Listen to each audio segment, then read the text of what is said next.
Welcome to this conversation on Giving Tuesday with our development leadership team and all of you who are part of our development peer network. My name is Alana Jordan. If you don't know me, I am your development and membership director at Together SC. And I have the privilege of working with our leadership team to help bring programming like this to you today. So I'm going to introduce our leadership team is going to help facilitate this conversation. This is a keep your cameras on. We're going to talk open, throw things out there. We have some questions that we've kind of keyed up to help us get the conversation going and moving, but this is really about networking and learning from each other and that peer-to-peer learning today. So we want you to start off by putting your name, organization, in the chat so we know who's here and say hi. And then we also have a poll that some of you have already started answering. So please that'll give us an idea of where we are on Giving Tuesday and if you've participated before. So if you could fill out that poll for us, that would be great. And I'm going to introduce, we have Brett Wadford here and Bryson Young, who are our chairs of our leadership team. Charlie Rhodes, who is part of our leadership team, and Liz Dusing. We have a couple other members. If they're here, I'm not sure. But we have a great leadership team that has come together. And I'm gonna let you guys kind of introduce yourselves, leadership team. Will you do that, Brett? Start first and then kind of move on down, and then we'll get started into the questions. Sure. Thank you, Alana. And thank you everyone for being here this morning. Looking forward to some great discussion about Giving Day. So as Alana said, I'm Brett Wadford, one of the co-chairs with the Development Peer Network, and I am the Chief Partnerships Officer at the Center for Heirs Property Preservation. And I'm just going to do Brady Bunch here. So I see Liz next to me on the screen. Hey, thanks, Brett. I'm Liz Dusing. I'm the Development Director at Habitat for Humanity here in Georgetown County. I'm a rookie. I love that Brooke had the survey questions there up for you guys. Love to hear some feedback. Some of the answers there were fun, but I didn't give much to Giving Tuesday last year. That was my first experience at Habitat and ever. So I'm really looking forward to a great discussion with everybody. And like Alana said, feel free to turn your cameras on. I know we love to hide and Zoom, but love to see those faces. Thanks, Liz. I'm going to follow the Brady Bunch. My name is Charlie Rhodes. I'm the Development and Events Coordinator for Hope Health. So much like Liz, this was my first year focusing on our Giving Tuesday. Hope Health has done some things in the past, and so we just wanted to see what we could spice up. So thank you guys for having me. And I'm Bryson Young. I co-chair with Brett. I am the Chief Advancement Officer for the Association for the Blind and Visually Impaired South Carolina. And I'm just excited for this discussion. How do we make the most of Giving Tuesday in this community, especially in the midst of the rest of our campaigns? Yeah, I think that's always part of the challenge. We also have two other leadership team members who I don't think are here today yet, Nulani Bennett and Marie Coleman, who have helped plan and work all together. We meet monthly to kind of deliver on this programming for you. So off the bat, some of you are answering these questions. We've got a few newbies, so that's good. And then we have most of you have done a Giving Tuesday before. 12 out of 14 have said this isn't my first rodeo, so that's good. So we should have some good conversations about what has worked and what doesn't work. And then as far as preparation going into Giving Tuesday, it looks like 4 out of 14 have not done much yet, or haven't planned or prepped. It's just part of I'm not sure. We'll see. And then 5 out of 14 put 2 to 4 weeks of preparation time, and 5 out of 14 do 4 to 8 weeks, and nobody does all year. So that's probably pretty good because I don't think it's an all year thing that we need to do. So Giving Tuesday, since most of you are familiar with it, I think we know that it comes after Black Friday, Cyber Monday, Giving Tuesday, so that we all kind of feel better about all that money that we just spent. And it's become a global World Day of Giving, and people know about it. And it's a big day for nonprofits, or can be a big day for nonprofits. I think some of us have found success with it, and some of us maybe not so. So today, the objective is to hear what has worked, what hasn't worked, and maybe how we can share some strategies and make it better for all of us.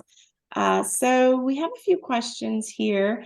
We're going to talk about strategies, I think, first. And maybe Liz, since you're kind of new, what strategies are you thinking about this year using to kind of start off the conversation?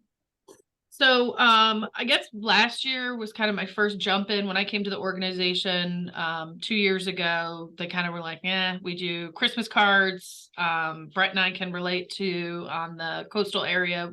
And even in the Midlands, you guys have Midlands Gives. We have Palmetto Giving Day in May. So that's kind of a big campaign for us. But I really tried to focus online. Our other ones are really face-to-face and person-to-person, connecting with our local community, where I felt like Giving Tuesday maybe would be an opportunity to kind of hone in on a social platform. Didn't get much return, but didn't spend a lot of time. I was one of those that didn't spend very much time. I kind of just jumped right into it and said, why not? If I pay for a little bit of boosting and ads, we'll see how it goes. So. And to kind of build on what Liz said, we focus a lot of attention on a giving day earlier in the year, but they're both interchangeable giving days in itself. We do put some time with the Giving Tuesday, but there's various other campaigns. But what I found that is very helpful in engaging donors is storytelling. It's so important to share your story, to show donors, even prospective donors, as far as the impact they can help make in your local communities.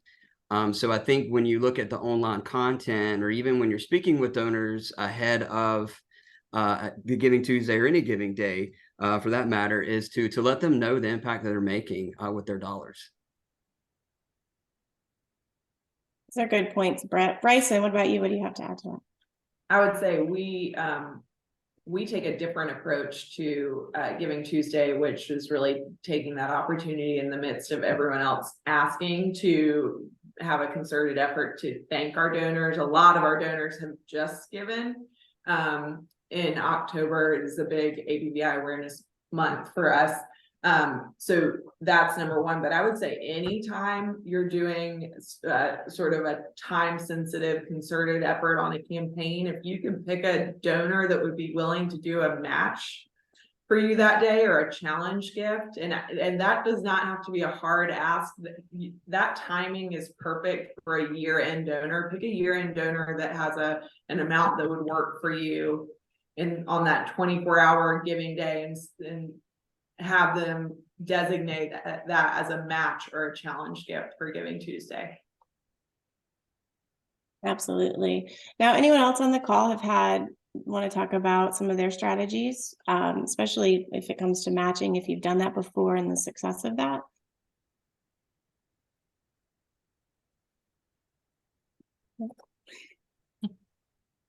All right, we got a quiet group. Usually development folks aren't so quiet. Maybe folks need a little more coffee. Yeah. Right. I mean, go ahead. Go ahead, Brett. No, I was just going to say, I'm trying not to talk forever long, but Bryson brought up a really good point about having a match or a challenge, because that creates an incentive, and it helps keep that window open. Because you're looking at a small time frame, and sometimes folks need an incentive to give, and this creates kind of an urgency effect, having that match. So it creates an urgency effect, but also what it shows the donor too is that it shows that their donation can go even further to support the organizations, because it's being matched by whatever amount it is. I think you're always talking about, with a match or a challenge gift, you're talking about doubling someone's income. I think part of the powerful thing about a match or a challenge gift is that you can show progress. It's a more palatable way to show where you are in relation to a financial goal that you might have for that day. It's an easy way to tie in the financial piece to the storytelling piece that Brett was talking about. And I think when people see, someone might say, I don't want to be the only one that gives, or that has no shot of getting the ball rolling. But if you see that that's making progress, and it's like, gosh, if I could give $100 or $200 or $1,000 and I would put them over the threshold, I'm going to be a part of that solution. So you'll find people might give twice, might give more than they have in the past. You might get an additional gift from an annual donor that had just given recently. I think there's a lot of power in creating that incentive. Yeah, and I think I've always in organizations that I worked for also promoted what the Facebook match was going to be, and I'm pretty sure I never saw any dollars from that, but it still also incentivized people to give. The idea that Facebook was matching up to however many millions that they were doing that day, and I don't know if they've announced that this year or doing it. Has anyone heard that news? If they were, just, yeah, I haven't either. Usually they do it pretty. They usually announce it closer to the day of, from what I gather, but I would look and listen for that announcement and then promote that as well. And again, sometimes you might get lucky and see some of that Facebook money, but if not, it might incentivize somebody to give. So that was I know another thing that I would implement. I think Melissa had a question. Yeah. How does the organization decide how much the match amount should be? I think that is so organization specific, but think about what is reasonable to you in a 24-hour period. How much and where are you advertising that match? Like, where is that successful for you? Is that social media? Is that an e-blast? Is that getting your entire team together to do a phone-a-thon that day? And also, what donor, just to make it easy on you, what donor do you have that is coming up on an annual gift that you can capitalize on for this, so that you're not spinning your wheels trying to come up with a last-minute match donor?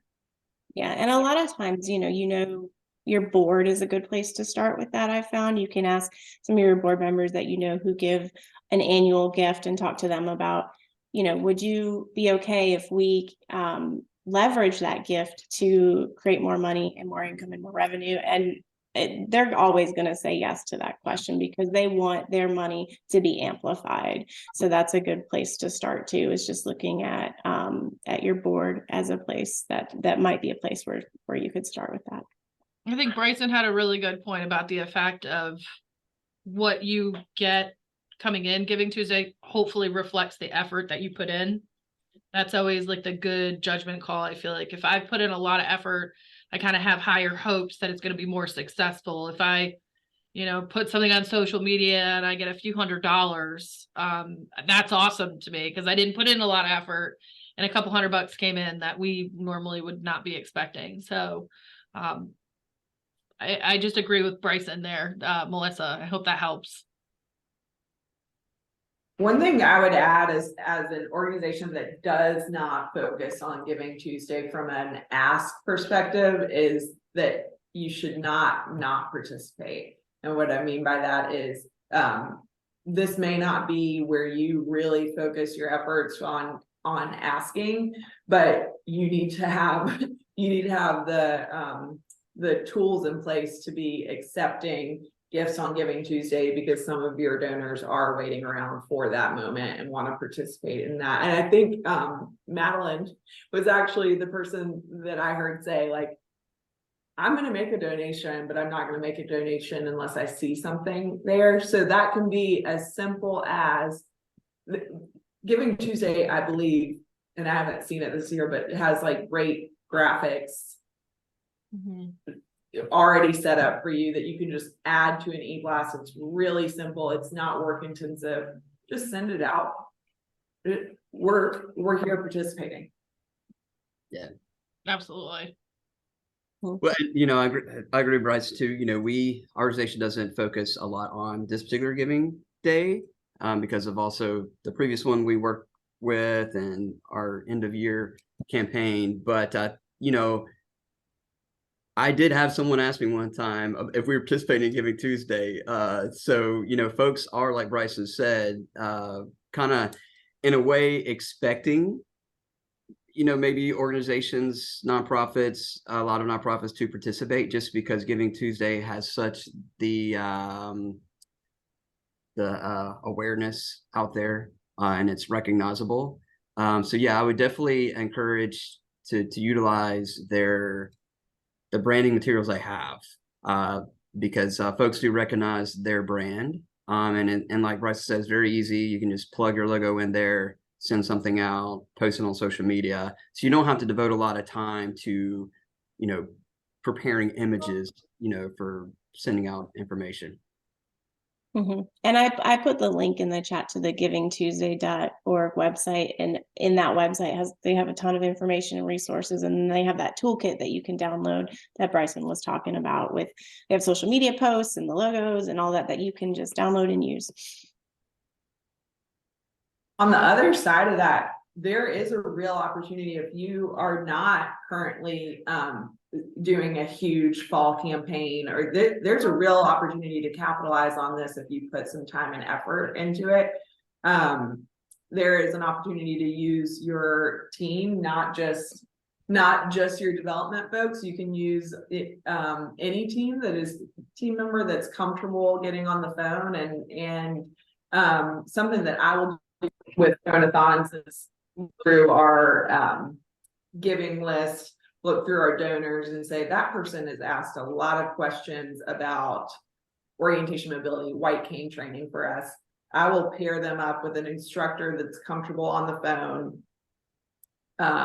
to have a conversation on whatever phone-a-thon day we're doing with them. And then I have given our staff members sort of a script to use in those donor conversations. Not everyone on your team is going to be comfortable with those conversations, but on Giving Tuesday, it could be as simple as, will you participate in Giving Tuesday? And then giving them the opportunity to speak with different members on your team about the impact that they're making. And I think that's helpful for you to understand, like, these donors are making their services possible. And to build on that, it's so important this is not a one person job here. Like Bryson said, this is, a team effort. This peer-to-peer fundraising is only effective the more people is involved, because the more people share your participation, it creates more awareness, and it's just kind of like that doubling effect. But one thing that we've done with Giving Days is we've done a little internal team competition.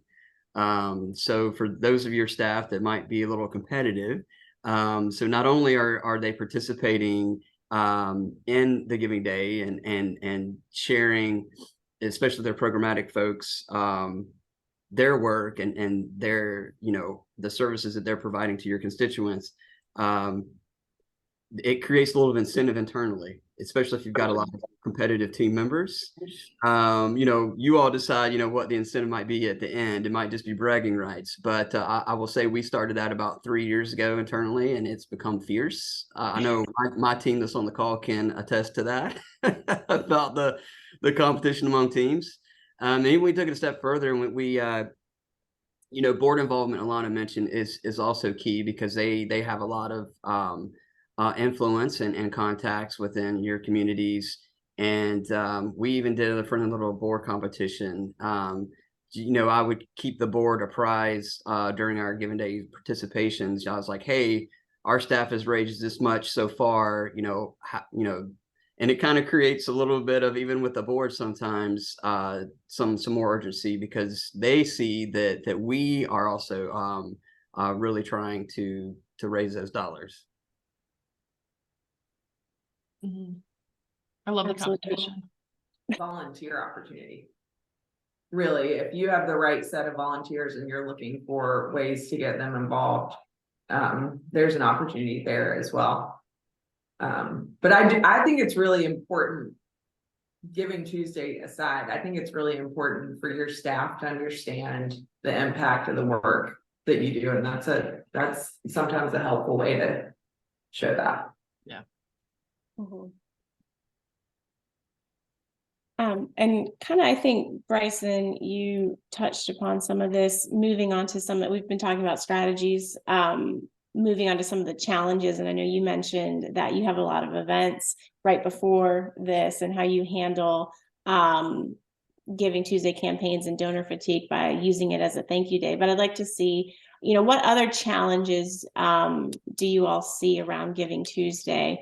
I know one thing that we've talked about as an organization is everyone's asking for money, and how do you stand out in the crowd?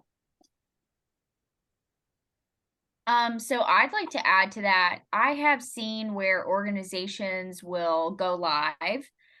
So something similar to a phone-a-thon, or I don't even know if it would be called a radio-a-thon, but where people are going live and sharing stories. Maybe they have a successful client or patient come on and share a story. They have people in the organization, board members, volunteers, talk about why it matters, why they care. And there's a lot of build up to that live event that is on a scheduled day, maybe even the day of Giving Tuesday. And you can look at your metrics for social media and see when your followers are most likely going to be active and online. And you can tailor that event to the time that you are going to be most seen. And so that's something that we have discussed and been toying with, because it is hard to stand out. I mean, if you open up Facebook and you see a bunch of stuff and you really love this one organization or this one restaurant and they're posting, but it's not in the forefront of what you're seeing on your feed or on stories. So just trying to get out there as much as you can may not be as effective as targeting all of it to one event or one of, like Liz mentioned, boosting a post, stuff like that. So I've seen that has been successful, and that's something that we at Hope Health have tossed around doing. And I think it would be, I personally love when I go to events, when I go to different places or even on the website, and there's this big, beautifully created video of why people care about this organization, or there's a story about how that person has been directly impacted. And I think that can make a big difference.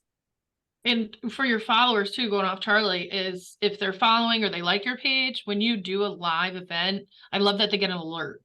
So it usually like triggers people to go in and watch you and everything as well. So you automatically can be on the forefront, like Charlie said. Like hopefully people will see that and be like, oh, they got something different that's like in my face I can't avoid right now.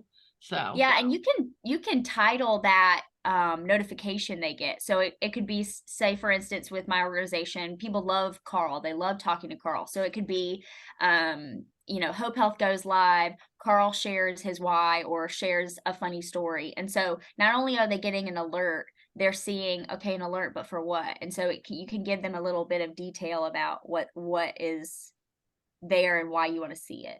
mm-hmm. And I think another point to think about, these are really great ideas, Charlie, love it, is to know your audience.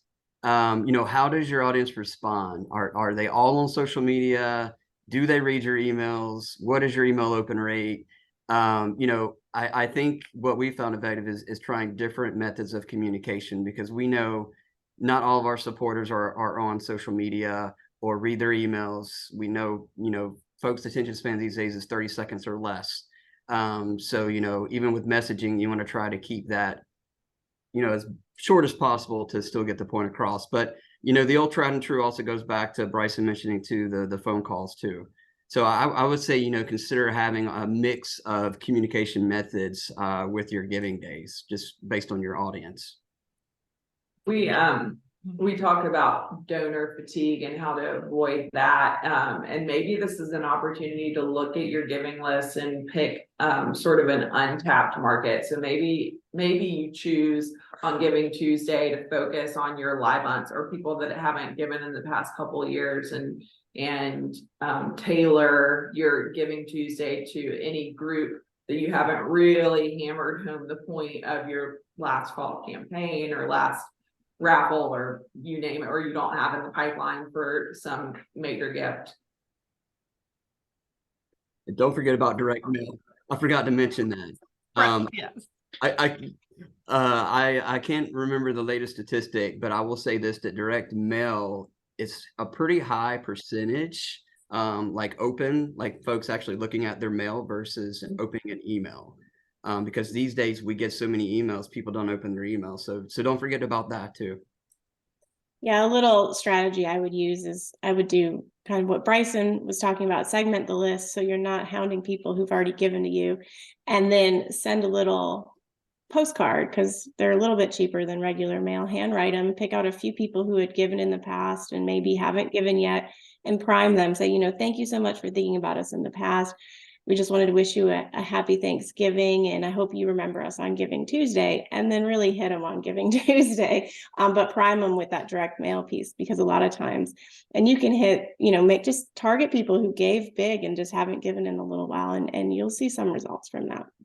Alana and Brett, I have a question about that. So I went to a conference in July and they talked about direct mail, and they said that if you send it in an envelope with the little clear film, that people think it's a bill. And so they're like, oh no, like, what is this? So I was trying to think of ways to get creative, and I love that idea, Alana, of you priming them. That's not something I had spent a lot of time thinking about. What would be a fun and creative way for, like, what have y'all done? Did y'all do the business letter, or did you do a card or like a postcard? What did that look like for you guys? So I did. Oh, go ahead, Brett. I'm sorry. No, I'm sorry, Lana. You go ahead first. Oh, I was gonna say I did a Thanksgiving thank you postcard that was just, and I would handwrite them. Or get volunteers to help me handwrite them, so I didn't have to do all the work. Is what I would do.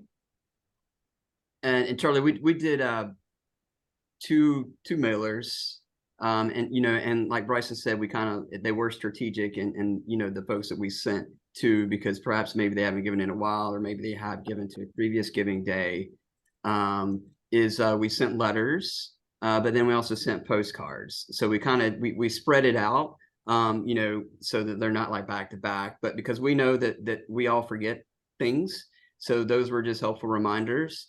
But for anything we send out, we try to make it as personable as we can. I mean, granted, with the letter, we changed it around, and a bit based on, but then also I would write personal notes on a lot of those letters.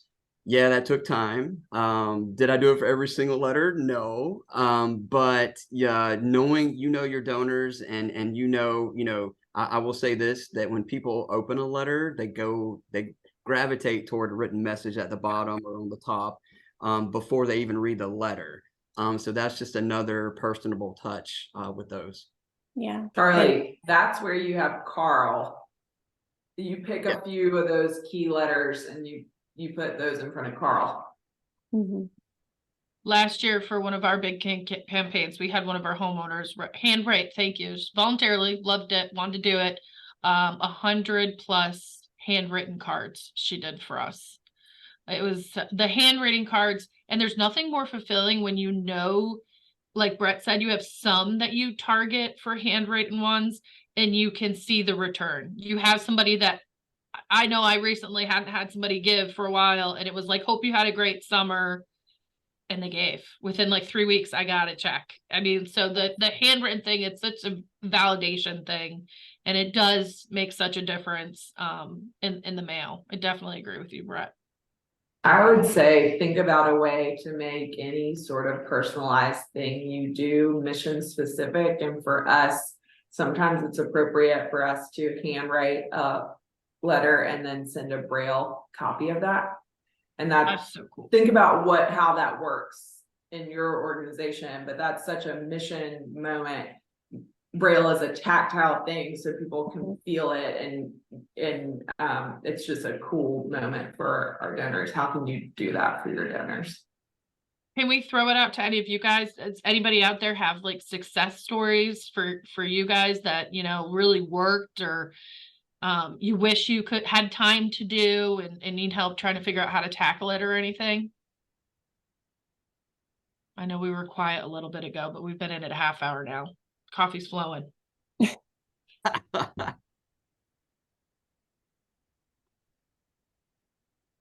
is Angela, and I'm from the South Carolina Spinal Cord Injury Association, And I did the postcards for a couple of years, and I'm not going to say it was successful.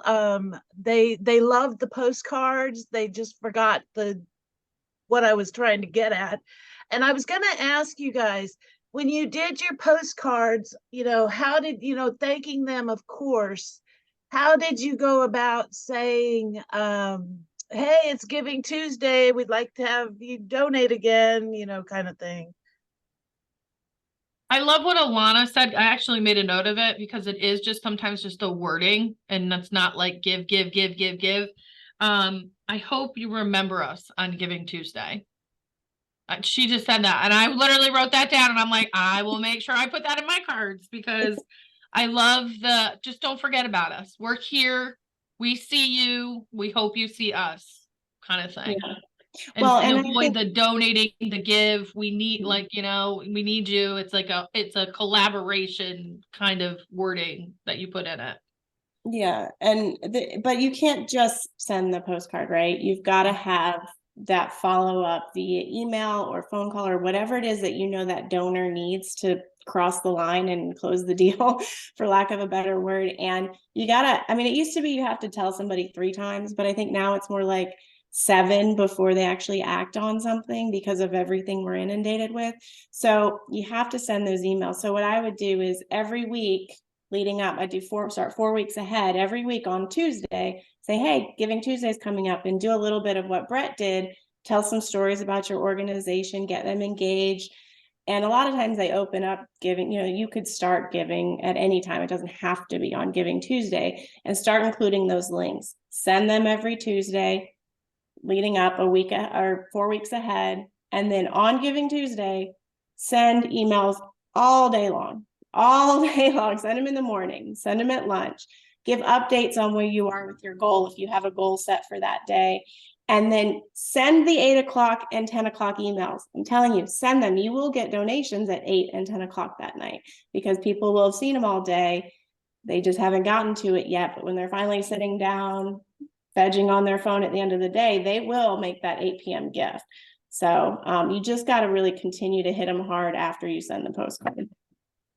I like If that you're idea, gonna- Alana. I think that's effective.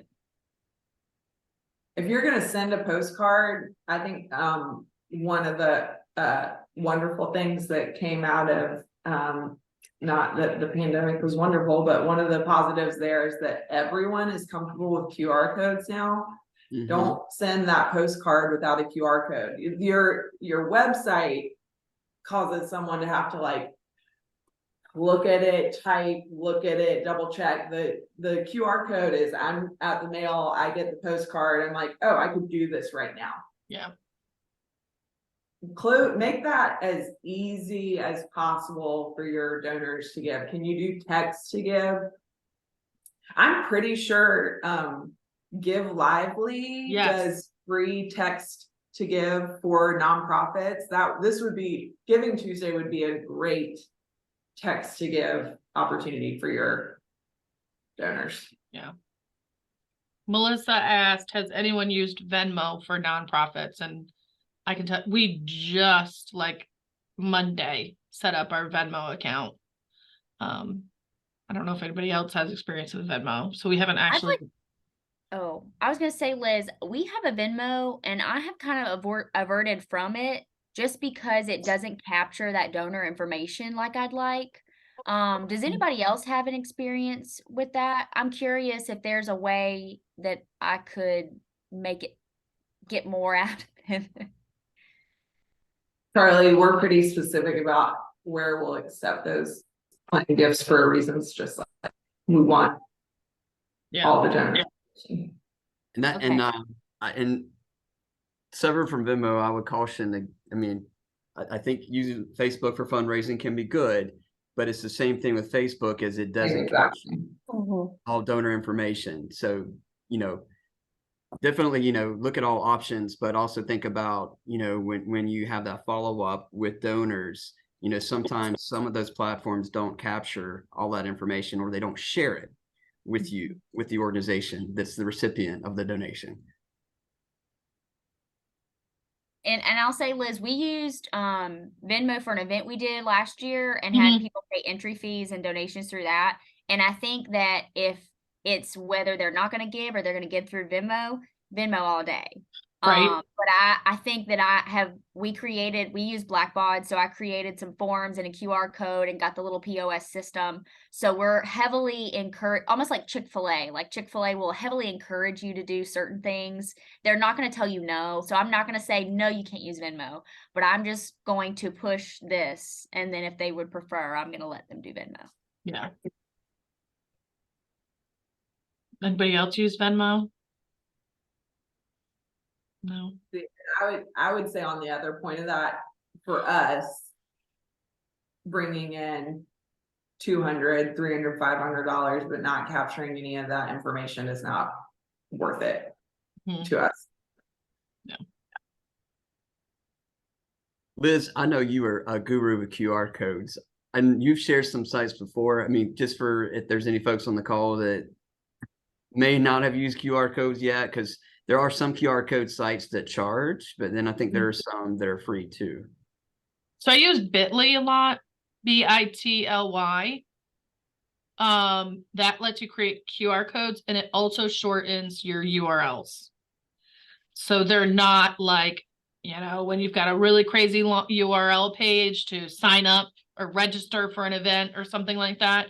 And it captures your interactions, how many scans, when it does. And I think you can also customize them.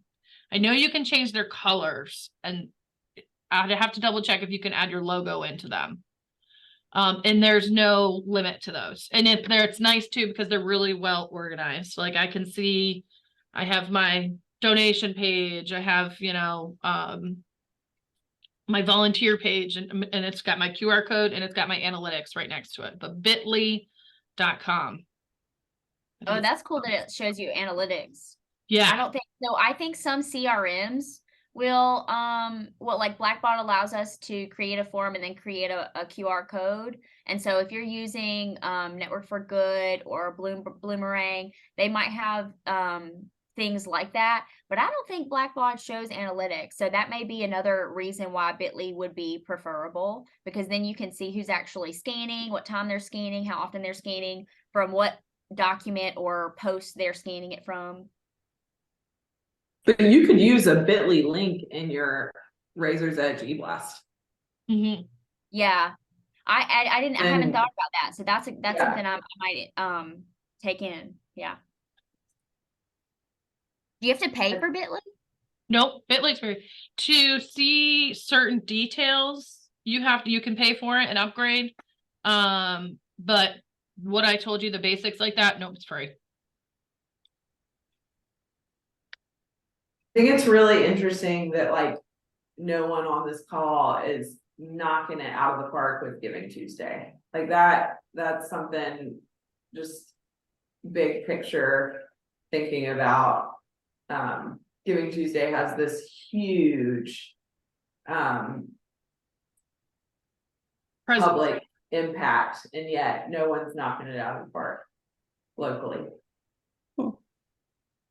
It is really interesting, and I wonder why. I would love to know from anybody why you don't give that much effort and knock it out of the park. Does anybody?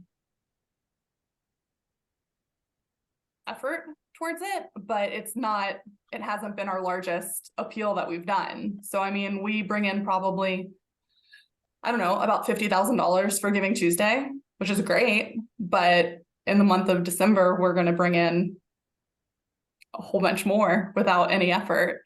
So I think we do it because everybody else does it. Honestly, it's not my favorite thing. It's a good point. I think like Bryson said, and I know Charlie, you're really busy in November and everything, is that everybody's so busy with their own as personal campaigns, maybe. Mm-hmm. Our annual fund is a million times more successful than Giving Tuesday, but we can't leave that money on the table. So I will say, our development team has been doing something unique for Giving Tuesday for the past 3 years. We do, it's definitely costly on our end. I mean, we still raise money with it, but we do essentially like a video Mealed It. It's very similar to Nailed It on Netflix. So we recruit some volunteers and then they do peer-to-peer fundraising. We air it on Giving Tuesday, and it just encourages their individuals to get their networks to get involved too. So that's been what we've done. Granted, it's way more effort than, I would like, but it's fun and it's a great way to involve our volunteers and some donors. So Where can I see that? I want to see that. Yeah. you can go Website. to our website. It's mealsonwheelsgreenville.org. Mm. And it's under our events. You can go to Mealed It. Mealed It? That's Mealed- cute. Okay, I Mealed like It. that. I like That's really that. creative. Yeah, I love that. But I mean, it's successful for us. I would not recommend being like duplicate this effort. It's a Right. lot. No, I just like that you did something fun It's out of the different. box and Yeah. people wanted to see it because maybe they watched Nailed It and loved it and thought it was funny. So I'm all about stuff like that. So I want to check it out soon. Yeah, check it out. So to mention, I know Bryson, made the comment that it doesn't seem like a lot of us on the call, really this is our major fundraising campaign. But I hear a lot of us on the call talk about our year-end campaigns. Incorporate this as part of your year-end campaign, because your donors will give it different times before the end of the year, before December 31st. So in your communications, you can always kind of wrap around Giving Tuesday as part of your year-end campaign. It's just a time that they can give, but it still goes towards your year-end campaign. Yeah, absolutely, Brett. That's what I would always use it as the kind of the kickoff for your year end, which I think is probably what it's more designed for essentially. And I wonder, I was thinking as we were talking, as Bryson was talking about that, if because, and I'm not trying to have to look at what people are doing around the country, but we have our foundations in South Carolina have done such a good day with doing local giving days, which are huge days for a lot of nonprofit organizations in South Carolina. And so because of that, if that's the reason why in South Carolina, Giving Tuesday isn't as big of a day for us, is because we have, these local regional giving days that do so well. That makes sense because I know we literally started this month planning for our May Giving Day here in Horry and Georgetown counties, in Charleston County. I'm curious if whoever was talking, I would like you to talk. Well, I just want to say, so I loved what Jamie said, and I also really appreciate her saying don't duplicate this, but I think there's an opportunity with Giving Tuesday, if it's not your main fundraising appeal, to try out those things that you've considered doing for your whatever your successful appeal is, but you're not sure that it's going to work with your donors. Try it out on something like Giving Tuesday, get creative with it, and use it as an opportunity to test some of the things that you might incorporate in your annual campaigns. I like that. I was going to mention, what does it look like? So if you have participated in Giving Tuesday, and say, for instance, you also participate in another day of giving that your community does, what does that look like? Do you do both? Do you pick one? Charlie, we do both. Obviously more attention is focused on, for us, is focused on the Palmetto Giving Day, which occurs the first part of May every year. But as I referenced earlier, we put stuff out there, content for this Giving Tuesday, but it just kind of towards as far as part of our year-end campaign. Okay. Yeah, we dedicate 6 months to Palmetto Giving Day. Every month I have a breakdown of what we need to do and move forward for Palmetto Giving Day. Giving Tuesday, like I said, I kind of was like, My ED and my finance director were like, when I came on, I was like, what is this Giving Tuesday? I'm naive, no nonprofit background. And they're like, oh, don't worry about it. That was literally, they were like, just don't add it to your schedule. It's fine. Don't worry about it. My first year. And then last year I was like, shoot, we got to do something. I feel like everybody's out there. Like Bryson said, even if it's just a social media or an email or something that's just like, hey, and we ended up getting a couple $100 that I would not have expected. I mean, just from a social post, like she said, if it's not in your face, this year, leaning more towards the handwritten cards, like the Libon people just doing a couple handfuls of just like, hey, it's been a minute. Don't forget about us. Like Alana said, I love that little saying. And having we have like little thank you cards with our logos on them. And then I'm just gonna do something as simple as, print a graphic out. I don't even have to go get them printed, glue it in the thank you card, and then handwrite it. It looks like a homemade craft card for you and a little handwritten note. A little glue stick and a card. I wanted to say one other thing too about our Giving Tuesday efforts. What makes them a little unique, and I think what also helps with the success, is that we have a specific goal. Like obviously we have a financial goal, but our Giving Tuesday efforts go towards holiday bags, so like presents that we get for our clients, so people know exactly where that money is going. So it's not this overarching, we're just giving to Meals on Wheels and we don't know where it's going. Like this money that you are giving on Giving Tuesday is funding these 1,500 bags that are going out for our clients who probably won't receive anything else this holiday season. So I think it's the messaging too that's really important. Yeah, I think that's a great strategy. Yeah, JB, that's awesome. Can't say I have a question. I have a question about like the rules or whatever for now I haven't read the website yet for Giving Tuesday. But do we have to use their logos? Can we use this as a kickoff for our end of year? I think that's a great idea, to just kick it off and everything. So I think you make it your own. I think that's the best advice I could give you. And with that, I have to hop on another call. But if anybody wants to reach out to me to talk more about it, I would love to. Thanks. Yeah, thanks, Jamie. Can't wait to watch that video. Yeah. Check it out. Let me know what you think.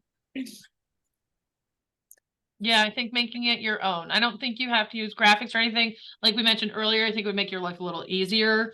And just dragging them in Canva and throwing something quick up. Yeah. Or even just downloading it and uploading it on social and then doing your own little wording. But it just, yeah. Okay. Yeah, that's a kickoff. There aren't any rules. Like you don't have to, with our local giving regional ones, you need to sign up by a certain date and all of that. And with this, you don't have to do any of that. You can use it if you want. They're free tools. It's, that Giving Tuesday organization itself does that every year, and that's part of what they do. And those are globally. You don't have to sign up to participate. If that's what you were kind of asking. Yes, that's exactly what I wanted. That I was referencing the giving or the Midlands Gives. Yeah, So, Midlands Gives you need to sign up for to participate and all that, but it's a lot more involved in a bigger, more successful day. I think this is more, no sign up required. Okay, thank you so much. So any other questions?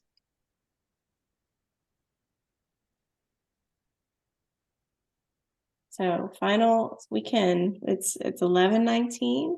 I think some takeaways that I'm hearing, and I would invite our leadership team to hear, is that this isn't a huge day for nonprofits in South Carolina, but we participate because it's a global day of giving. But I think, that's what I'm hearing. What about you, Brett? What's kind of your takeaway from this conversation today? Well, I definitely want to check out the Mills on Greenville. They're this one technique they do with the video. That sounds really neat, because I think that idea can not only be used with Giving Tuesday, any giving day, or even just with any campaign you have in general too, because you're getting other folks involved to share your work, your mission. I think that's great, and I think hearing others, say that, I would, encourage, even though this may not be a big fundraiser or a lot of focus, but just to wrap it around, to incorporate it into, part of your year-end giving. Folks know about Giving Tuesday, just because of its name recognition. So why not, tap into that recognition? Absolutely. Bryson, do you have any kind of final closing thoughts for us? I think the theme is, don't break your team trying to figure out how to make Giving Tuesday successful, but do figure out how to use it to your advantage, incorporate it into the strategies that you are already trying to put in place. How can you use it to check something off your list, check your live hunt calls off your list, try out a new idea, use Giving Tuesday to your advantage. Absolutely. Liz, Charlie, final closing thoughts? I think make it your own. Like Bryson said, try out something. Don't, it makes me feel better. Again, I just keep hammering in that being a kind of a newbie in the nonprofit world, only really my second Giving Tuesday, it made me feel a lot better that there's not people out there that are development people that are like breaking their backs trying to get something done. So I think just knowing that freedom and taking that stress off, and knowing it can be as simple as throwing up a social post or sending out an email, or just like a couple of handwritten cards. Simple, easy, make it your own and don't stress. Absolutely. Yeah, I like what everybody said about just, because it's not as popular, let's test it out. And so maybe that's a beta day, and you test out things that work well and see what does not for your organization. Because every organization, every development team, every development officer is going to be different. Every donor is going to be different. And I think that the fact that we're having this conversation and we have that power to make it our own is a great place to start. Absolutely. Well, thank you all so much. Thank you to our leadership team. Thank you for joining and listening and being involved in this conversation today. I know we're going to plan to do more. It sounds like we might need to talk about doing one around those regional giving days, because those seem to be a big push for everybody. But we also will be, know that our nonprofit summit is coming up. We'll be meeting there in person together just to meet and network. And so look for that information as it comes out. But if you have not registered or have not made plans for our summit, do think about joining us for that this year. It's February 21st, 22nd, and 23rd. And I think you guys, I'm sure you're getting information on that and are for Good Connections, but it's going to be a great event. And I think most people on our leadership team will be in attendance, I hope. And we look forward to seeing you there, hopefully. So again, thank you so much. Thank you, Brett, Bryson, Charlie, Liz, for your input and help today. Great information, great conversation. And we look forward to the next time we can all get together. Can I give a shout out to the development? We have a event here in Georgetown. Oh, yes. Sorry. November 15th. Absolutely. We have Happy Chatter. We got trivia, hanging out at Between the Antlers. It's on Together SC's website. Yes. So pre-register. It's just a networking group for all of us. Just kind of hang out, do trivia about development for development directors, and have fun and network. That'll be fun. So if you're in the Georgetown area or neighboring counties, join us for that event. Yes, we will.